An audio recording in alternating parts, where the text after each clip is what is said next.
जय हिंद दोस्तों, कैसे हैं आप सभी। मैं सूरज एक बार फिर से आप सभी का स्वागत करता हूं। दोस्तों आज हम प्रैक्टिस करने वाले हैं जो हमने चैप्टर पढ़ा है अभी तक, नंबर सिस्टम।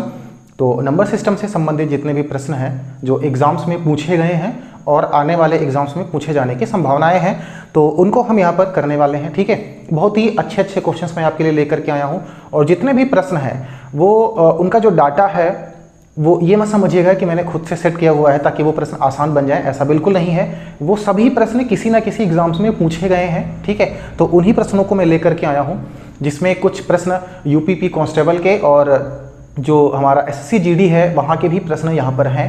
ठीक है, मैंने क्वेश्चंस में लिख करके नहीं रखा हुआ है कि कौन सा एसएससी जीडी का है, लेकिन वो प्रश्न वहीं के हैं। ठीक है, जब आप उनको करेंगे और जब हम प्रीवियस ईयर पेपर की प्रैक्टिस करेंगे, यानी कि अपना जो कोर्स है, सिलेबस है पूरा, ये जब कंप्लीट हो जाएगा, इसके बाद जब हम प्रैक्टिस करेंगे तो आपको वहाँ पर चीज़ें समझ में आएंगी कि हाँ, जो इसके पहले हमने पढ़ा था वही है यहाँ पर। ठीक है, कॉन्सेप्ट बिल्कुल वही है, जो चीज़ें हमारे एग्जाम में आने वाली हैं बिल्कुल वैसा ही आपको पढ़ाया यहाँ पर जाएगा। ठीक है, तो कुछ प्रश्न हैं उनको हम यहाँ पर देखने वाले हैं बहुत ही बेहतरीन तरीके से। तो क्लास को शुरू करते हैं। शुरू करने से पहले दोस्त, अगर आप चैनल पे नए हैं तो इसको आप सब्सक्राइब कर लीजिएगा, लाइक करिएगा और शेयर जरूर करिएगा, ताकि वो बच्चे जो बिल्कुल आपके जैसे हैं, जो पढ़ना चाह रहे हैं लेकिन वो भी मैथ में कमज़ोर हैं, तो वो भी इसको बहुत अच्छे तरीके से पढ़ सकें। ठीक है, तो चलिए हम शुरू करते हैं और देखते हैं कि हम इन सभी क्वेश्चंस को किस तरीके से करने वाले हैं। ठीक है, तो ये पहला प्रश्न आपको दिख रहा होगा बोर्ड पर, ये रहा। पहले प्रश्न ने क्या कहा है, पहला प्रश्न हमें दिया गया है कि 1 + 2 + 3। ठीक है, हम आराम से चलेंगे। ठीक है, और +10, इसकी जो वैल्यू है वो हमें 55 दी गई है। प्रश्न ने हमसे पूछा है कि 11 + 12 + 13 और ये 20 तक जा रहा है, इसकी जो वैल्यू है वो हमें निकालनी है। ठीक है, इस प्रश्न को हम दो तरीकों से लगा सकते हैं और मैं यहाँ पर आपको वो दोनों तरीके बताने वाला हूँ। एग्जाम्स जब आएगा वहाँ पर आपको जो भी तरीका ठीक लगे आप वहाँ से इसको लगा सकते हैं। ठीक है, देखो सबसे पहली बात, किसी भी प्राकृतिक संख्या के n पदों को अगर हमें जोड़ना है तो उसका एक फार्मूला होता है n × n + 1/2। ठीक है, ये 1 से लेकर के और n तक की बात है। ठीक है, जैसे 1 2 3 लगातार 10 तक है, तो यहाँ पर पदों की संख्या कितनी हो जाएगी, 10 हो जाएगी। बात समझ में आ गई। जो ये वैल्यू हमें दी गई है, अगर हम इसका इस्तेमाल करके इसका योगफल निकालें तो कैसे निकालते हैं वो बात हम देखते हैं। देखो हमें क्या करना भाई, 11 से तो प्राकृतिक संख्या शुरू नहीं होती है, शुरू तो 1 से होती है, तो 1 से लेकर के 10 तक नहीं निकालते। हम एक काम करते हैं, 1 से लेकर के 20 तक निकालते हैं और उसमें से 1 से लेकर के 10 तक जो है इसको घटा देंगे तो 11 से लेकर के 20 तक चीजें आ जाएंगी। तो यहां पर रखते हैं 1 से लेकर के 20 तक अगर हम करेंगे तो पदों की संख्या कितनी होगी, 20 गुणे यहां पर होगा 20 और प्लस में कितना होगा 1। ठीक है, और बटे में होगा 2। तो 2 से अगर हम 20 को भाग करेंगे तो कितना आएगा, 10 आएगा, और 20 और 1 कितना हो जाएगा, 21। 21 को जब हम 10 से गुणा करेंगे तो कितना आएगा, 210। ठीक है, ये तो आ गया 210 1 से लेकर के 20 तक, लेकिन इसमें 1 से लेकर के 10 तक एक्स्ट्रा जुड़ा हुआ है, तो वो 55 हमें दिया गया है, इसीलिए उन्होंने दिया है। इसको हम घटा देते हैं। ठीक है, 10 में से 5 जाएगा, 5 बचेगा, 20 में से अगर 5 निकलेगा तो कितना बचेगा, 15। ठीक है, तो ये हो जाएगा 155। तो क्वेश्चंस का जो ऑप्शन नंबर ए है, ठीक है, ऑप्शन नंबर ए ये हमारा सही हो जाएगा, वो 155 है। ठीक है, ये हो गया पहला तरीका। दूसरा तरीका इसका क्या है उसको भी हम समझ लेते हैं। ठीक है, बिल्कुल भी जो कोई जल्दबाजी नहीं है, क्योंकि हम अभी सीख रहे हैं। जब हम सीख जाएंगे तो हम कितनी भी जल्दबाजी करें कोई दिक्कत नहीं है। ठीक है, दूसरा तरीका क्या है, यहां से देखिए, अगर हम इसको देखें ही ना, 11 से लेकर के और 20 तक की बात करें, तो मुझे एक बात बताओ, क्या 11 से लेकर के 20 तक में जितने भी पद हैं इनको हम गिन सकते हैं? बिल्कुल गिन सकते हैं। ठीक है, इसमें जो पहला पद है वो भी 11 हमको पता है और इसका जो आखिरी वाला पद है वो 20 हमको पता है। इसमें पदों की कुल संख्या कितनी है, 10 है। तो अगर हमें पहला पद और आखिरी पद दोनों पता हो, इनके बीच में कुल कितने पद हैं ये भी पता हो, तो यहाँ पर एक फार्मूला होता है n/2 और a + l। बात समझना, इसका मतलब क्या होता है, n का मतलब तो यही होता है कि कुल कितने पद हैं, a का मतलब होता है इसका पहले वाला पद और l का मतलब होता है इसका आखिरी वाला पद। ठीक है, तो इस मेथड से ये कैसे लगेगा समझते हैं। n कितने हैं, यहाँ से यहाँ तक 10 हैं, तो हम इसको 10/2 लिख लेंगे, गुणे a कितना है हमारा 11, l कितना है हमारा 20 है। ठीक है, अब ये 10 और 5 ये कितना हो जाएगा, 5, इनको आपस में जोड़ो तो कितना हो जाएगा, 31 हो जाएगा। इनको गुणा करो तो कितना आएगा, 30 पंचे 150 और 1 पंचे 5 यानी 155। ठीक है, उतना ही आ गया ना। तो हमारा ऑप्शन नंबर ए क्या होगा, सही हो जाएगा। क्या बातें समझ में आ गई? ये दोनों कॉन्सेप्ट हैं, आप जो भी चाहो यूज़ कर सकते हो। बात समझ में आ गई ना? चलिए, तो अब हम क्या करेंगे, अपने अगले प्रश्न की तरफ चलेंगे। तो इसको हम हटा देते हैं। तो इसके बाद में जो हमारा दूसरा प्रश्न है, ठीक है, जो हमारा दूसरा प्रश्न है वो आपकी स्क्रीन पर दिख रहा होगा। दूसरा प्रश्न कह रहा है कि 1 + 2 + 3 + 4 और ये इनफाइनाइट तक जा रहा है। ठीक है, सवाल ने पूछा है इसमें कितने हम ऐसे पद बनाएं, इसमें हम ऐसे कितने पद बनाएं, तो मान लेते n तक जा रहा है कि इनका जो योगफल है वो 5050 हो जाए। योगफल इनका कितना हो जाए, 5050 हो जाए। ठीक है, बात समझ में आ रही? बहुत अच्छे। कैसे लगाएंगे इसको समझना, अप्रोच देखना। देखो, मैंने आपको पहले भी कहा था कि मैथ को लगाने का मतलब ये नहीं है कि हमें कॉन्सेप्ट आ गया, हमने फार्मूलों को पढ़ लिया, ठीक है, फिर क्वेश्चंस आएगा तो उस क्वेश्चन में हम उन्हीं फार्मूलों को लगा के ही तभी सवाल को लगाएंगे, ऐसा नहीं है। अगर आपको एग्जाम क्लियर करना है हर हाल में, तो हमारे सामने जब प्रश्न आए तो हमें क्या करना है, अपने दिमाग को इतना बड़ा करके रखना है कि उस क्वेश्चंस को हल करने के लिए जो तरीका सबसे सुटेबल वहां पर लगेगा उसको हम लगाएंगे। ये हमारी अप्रोच होनी चाहिए। ठीक है, अगर हमें एग्जाम को क्वालिफाई करना है तो। अगर क्वालिफाई नहीं करना है तो फिर आप जैसे भी लगाना चाहो लगा सकते हो। ठीक है, तो इस क्वेश्चंस को हम देखते हैं कि कैसे करने वाले हैं। ये क्वेश्चन हमें दिया गया है कि 1 2 3 ऐसे n टर्म है, इनका जो योगफल है वो 5050 है। प्रश्न पूछ रहा है कि इसमें कुल कितने पद हैं। ठीक है, कुल कितने पद हैं वो हमको निकालना है। इसको अगर हम जो इसका बेसिक फार्मूला है उस फार्मूले पे रख के निकालेंगे तो ये बहुत गंदा होगा, बहुत लंबा जाएगा। हमें क्या करना है, ऑप्शन से इसको चेक कर लेना है। तो ऑप्शन में आपको 50, 51, 100 और 101 4 ऑप्शन दिख रहे हैं। चार के चारों ऑप्शन दूर दूर हैं। तो हम पहले ऑप्शन को चेक करते हैं, 25। मुझे एक बात बताओ, हम मान लेते हैं कि इसमें 50 पद हैं। कितने पद हैं? 50 पद हैं। तो 50 पदों का योगफल निकालते हैं। तो हमें पता है योगफल का फार्मूला n × n+1/2 भाई, क्योंकि शुरुआत 1 से है। अगर हम यहां पर 50 रखें तो ये 51 हो जाएगा, बटे में 2 से इसको काट देंगे, कितना आएगा? 25 आएगा। बात को मेरे समझना, ठीक है? ठीक है, अब ये मत कहना सर ये तो आपको हल करना पड़ेगा, नहीं, जब आप करोगे प्रैक्टिस हो जाएगी तो ये दिमाग में हल हो सकता था। ठीक है, अब यहां पर समझो, ये 2 कट गया, 25 आ गया, ये 50 के समथिंग है। अगर इस 50 का हम इस 25 से गुणा करते हैं तो कितना आएगा, समझते हैं भाई। 50 का अगर हम केवल 25 से गुणा करते हैं तो कितना आएगा? 25 पंचे 125 और ये 0, यानी कि ये कुछ 1250 के आसपास आ रहा है।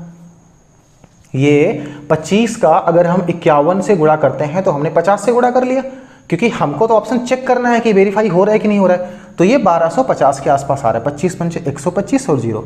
लेकिन हमारे पास कितना है? 5050 है, मतलब कि 50 पदों पे तो काम नहीं बनेगा।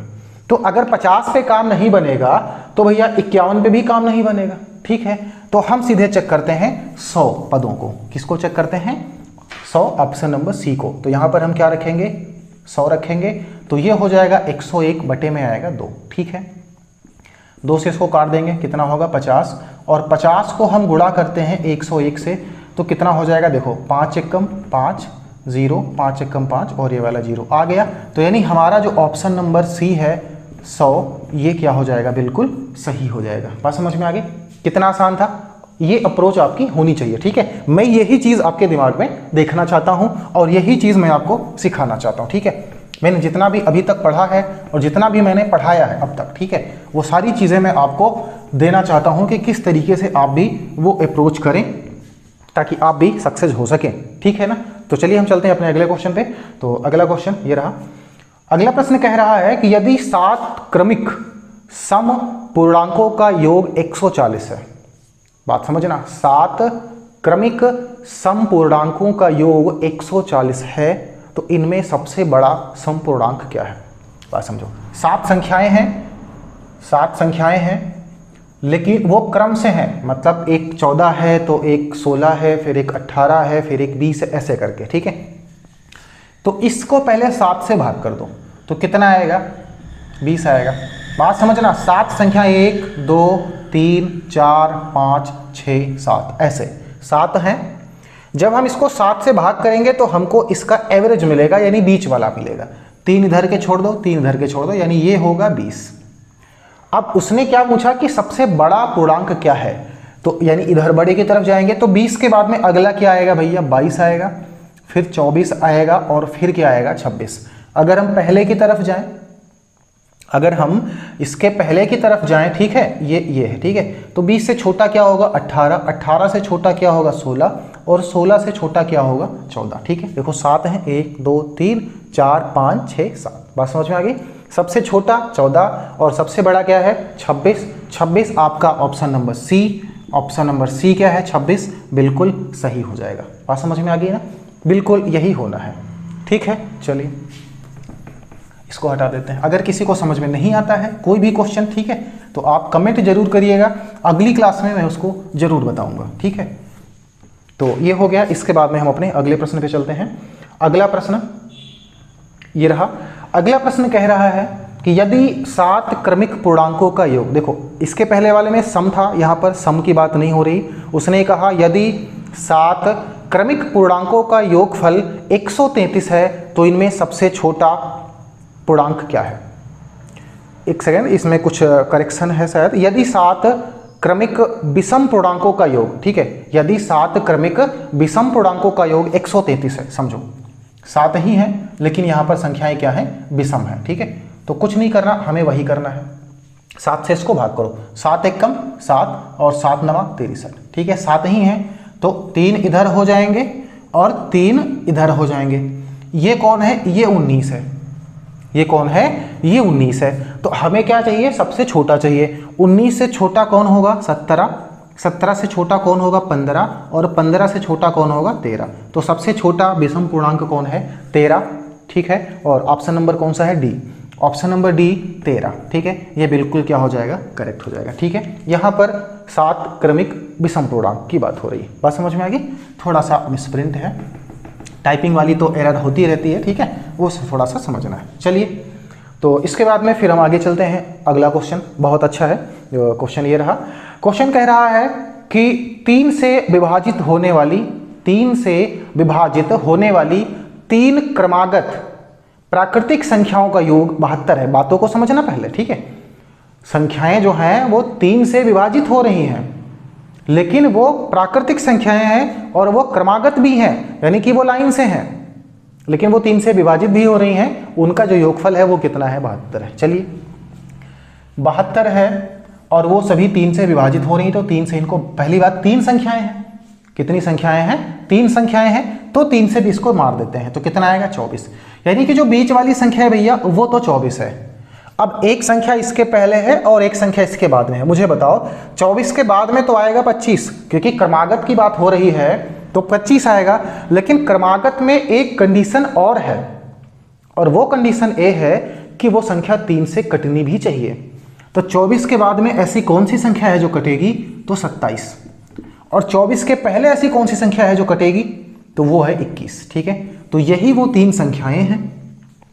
इनको जोड़ोगे तो कितना आएगा, 72 आएगा। बात समझ में आ रही। 7 4 11 और 1 12, 2 4 6 और 1 7।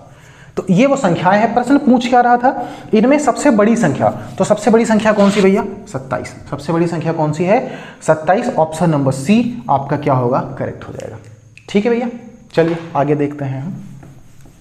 यहां तक किसी को कोई समस्या नहीं है, आपको मजा आ रहा होगा। अगर क्लास आपको अच्छी लग रही हो तो फिर आप लाइक कर सकते हैं। तो हम अपने अगले प्रश्न की तरफ चलते हैं। हाँ, अगला प्रश्न ये रहा, बहुत बेहतरीन क्वेश्चन है, ठीक है। अगला प्रश्न ये कह रहा है कि 2 संख्याओं का गुणनफल 336 है, ठीक है। बात समझना। उसने क्या कहा कि 2 संख्याओं का गुणनफल 336 है। तो हम मान लेते हैं कि ए और बी 2 संख्याएं हैं, इनका जो गुणनफल है वो 336 है, ठीक है।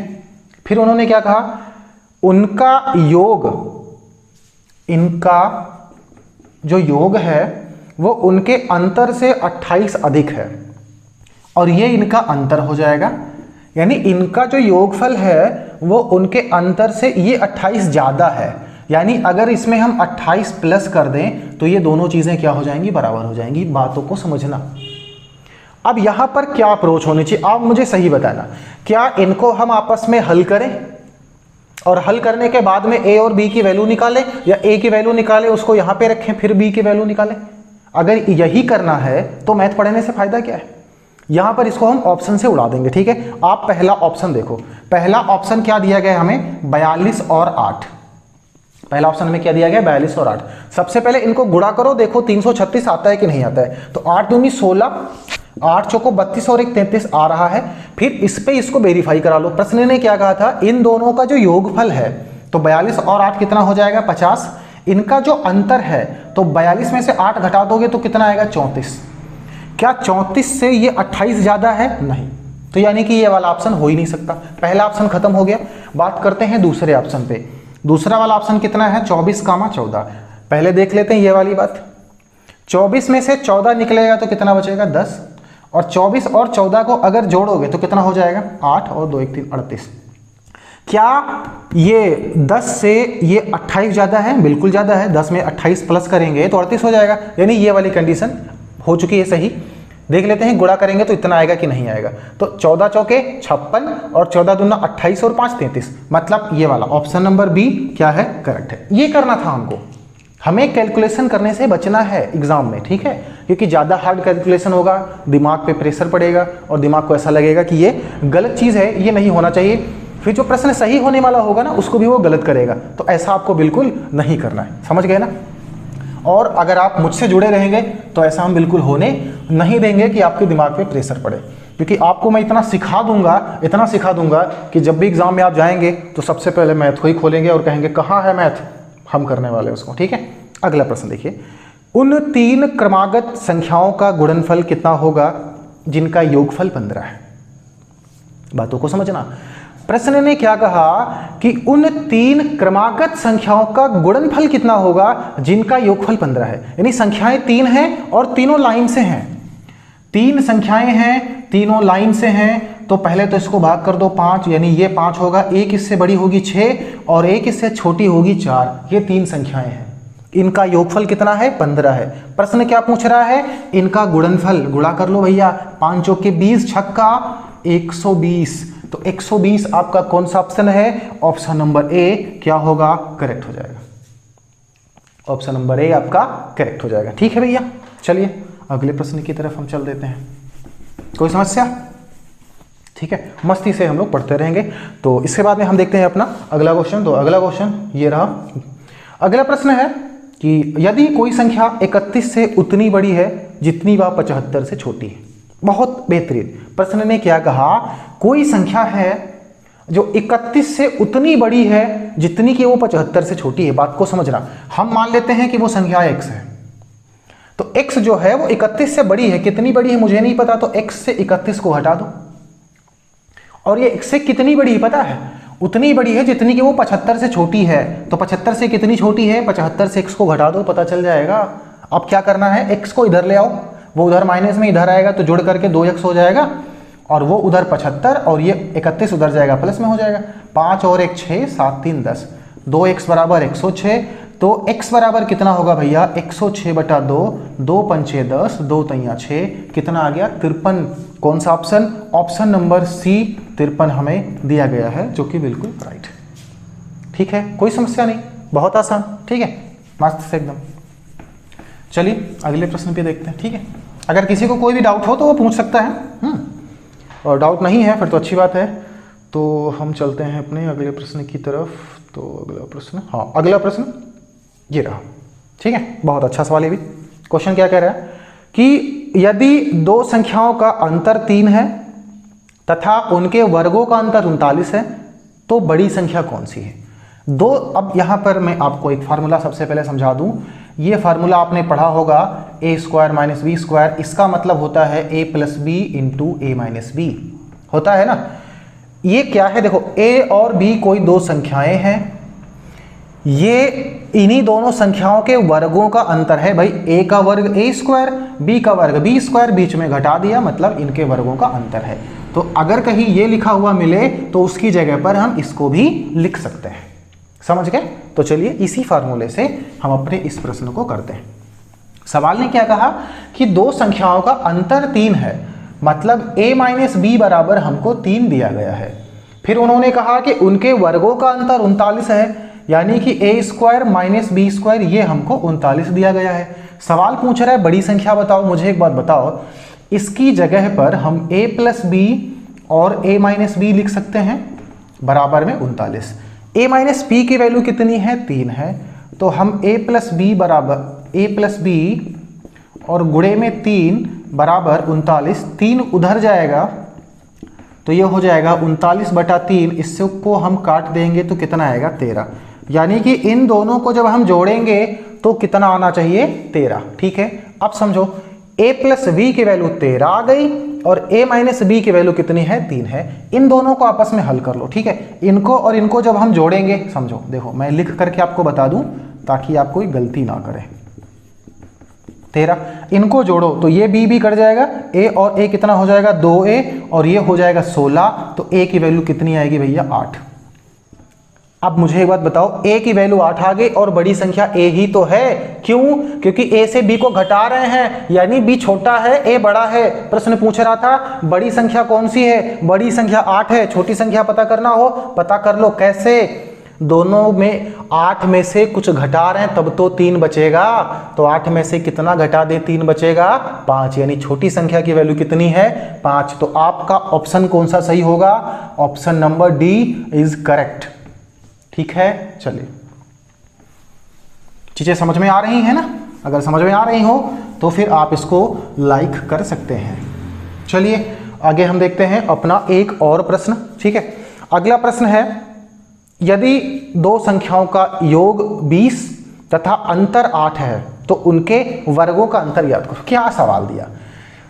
सवाल ने कहा योगफल है 20 और अंतर है 8। योगफल है 20, अंतर है 8, उनके वर्गों का अंतर ज्ञात करो। तो वर्गों का अंतर a प्लस बी गुणे a माइनस बी के बराबर होता है। ये है 20 और ये है 8, गुणा कर लो 160। क्या बात है? ये है 20, ये है 8, गुणा कर लो 160। क्या बात है भैया? ऑप्शन कौन सा है? Option number D is the correct option. Clear है? बहुत आसान था। ठीक है, कुछ नहीं रखा। मजा आ रहा होगा? अब मजा आ रहा होगा। ठीक है, अब मजा आ रहा होगा जब आप प्रश्नों को बहुत बेहतरीन तरीके से कर पा रहे होंगे। ठीक है, चलिए एक प्रश्न और है मैं आपको दे रहा हूं और 30 सेकंड का टाइम है आपके पास। आप इसको लगा के हमको दिखाओ। प्रश्न ये रहा।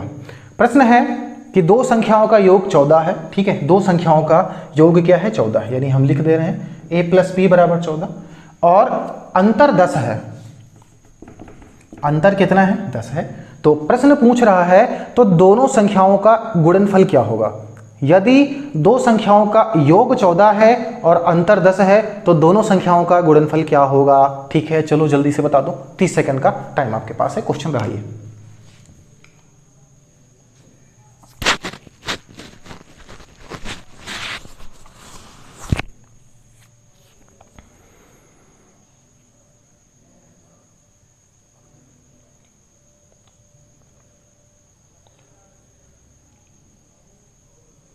हो गया? ठीक है, आ गया?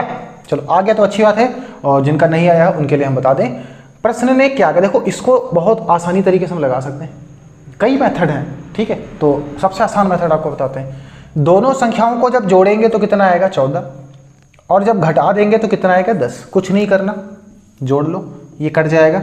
a और a कितना हो जाएगा? 2a बराबर कितना हो जाएगा? 24। a का मान कितना आएगा? 12। a कितना आ गया? 12। अब समझो, अब इसको यहाँ पर रखने की जरूरत नहीं है भाई। 12 में कुछ जोड़ रहे हैं तब तो 14 आ रहा है, तो 12 में क्या जोड़ें कि 14 आ जाए? 2। यानी a की वैल्यू इतनी है तो b की वैल्यू कितनी आ जाएगी? 2। फिर सवाल ने कहा इनका गुणनफल चाहिए, a गुणे b चाहिए। तो कर लो भैया, 12 गुणे 2 कितना हो जाएगा? 24। और 24 कौन से ऑप्शन में है? तो ऑप्शन नंबर सी। कौन सा ऑप्शन सही हो जाएगा? ऑप्शन नंबर सी सही हो जाएगा। समझ गए?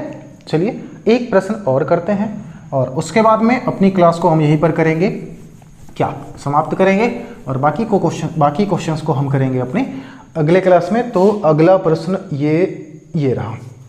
अगला प्रश्न है कि दो संख्याओं के अंतर का दोगुना, समझनिया। ठीक है, सवाल को समझिएगा, पहले समझना अच्छे से कि दो संख्याओं के अंतर का दोगुना उनके योग के समान है। समझो, कोई दो संख्याएं हैं a माइनस a और b, तो उनका अंतर a है। इनका दो गुना इनके योगफल के समान है, ठीक है, इनके योगफल के समान है। प्रश्न क्या पूछ रहा है, यदि एक संख्या 15 है तो अन्य संख्या क्या है। यदि इसको हम चाहते तो ऑप्शन से भी कर सकते थे, इसको हम चाहते तो ऑप्शन से भी कर सकते थे, लेकिन चलो यहीं देख लेते हैं, ठीक है। ऐसे ऑप्शन से करके हम आपको बताते हैं, नहीं यहीं से निकाल लेते हैं, ठीक है, क्या निकाल ही लेते हैं। इनको गुणा करा दो तो कितना हो जाएगा, 2a माइनस का 2b बराबर में a प्लस बी। a को इधर ले आओ, 2a में से a निकल जाएगा तो कितना बचेगा, सही बताना। 2a में से एक a निकल जाएगा तो a बचेगा, b उधर है, 2b उधर जाएगा तो कितना हो जाएगा, 3b हो जाएगा। बिल्कुल। प्रश्न ने क्या कहा कि यदि एक संख्या 15 है तो हम मान लेते हैं कि ये 15 है, तो ये 15 बराबर किसके हो जाएगा, 3b के। तो 3 इधर चला आएगा तो b की वैल्यू कितनी हो जाएगी, 15/3, इसको उड़ा दो कितना हो जाएगा, 5। यानी दूसरी संख्या कितनी आएगी, 5 आएगी। और 5 कौन सा ऑप्शन है, सी। ऑप्शन नंबर सी एकदम राइट होगा। बात समझ में आ गई। तो ये थे कुछ अच्छे वाले क्वेश्चंस जो इसको हमने बहुत अच्छे तरीके से किए हैं। अब इसके बाद में दूसरा टॉपिक स्टार्ट होगा, ठीक है। टॉपिक का मतलब ये है कि एक जैसे नंबर सिस्टम में भी कई प्रकार के प्रश्न बनते हैं ना, तो उनको हमने कैटेगरी में रखा हुआ है। जैसे आज हमने जो किया ये एक कैटेगरी के क्वेश्चंस थे, जो दूसरी कैटेगरी के प्रश्न हैं उनको हम करेंगे अगली क्लास में। क्यों, क्योंकि मैंने आपको पहले ही बताया था कि बहुत बड़ी बड़ी क्लासें मैं नहीं बना सकता, समय का अभाव है, ठीक है। समय का अभाव होने की वजह से, क्योंकि अपनी ड्यूटियां करने के बाद जो समय मिलता है उसमें मैं आपके लिए क्लासें रिकॉर्ड करता हूं, तो बहुत बड़ी क्लासें नहीं बना सकता। 40 मिनट 30 मिनट के आसपास की जो भी क्लासें हैं वो मैं रेगुलर आपको देता रहूँगा। तो आज की क्लास मुझे उम्मीद है कि आपको अच्छी लगी होगी, और जो मुझे उम्मीद है, मुझे ये भी उम्मीद है कि मेरी उम्मीद पे आप खरे भी उतरेंगे, ठीक है। और मेरी उम्मीद ये है कि आप अच्छे से पढ़ रहे होंगे। तो आज की क्लास आपको लगी कैसी, क्या जो मैं सोच रहा हूँ वो सही है, अच्छी लगी? यदि अच्छी लगी कमेंट करके जरूर बताइएगा, लाइक करिएगा, शेयर करिएगा, और यदि आप हमारे चैनल पे नए हैं तो इसको सब्सक्राइब जरूर कर लीजिएगा, ठीक है। ताकि आपके परिवार में बहुत सारे ऐसे बच्चे आए जो पता नहीं कहाँ से आएंगे, लेकिन वो पढ़ें, ताकि अच्छे तरीके से वो भी एग्जाम्स को क्लियर कर सके और अपने सपनों को पूरा कर सके। मिलते हैं अगली क्लास में, तब तक के लिए अपने आप को फिट रखिए, मस्त रहिए, अपने परिवार वालों का ख्याल रखिए। जय हिंद।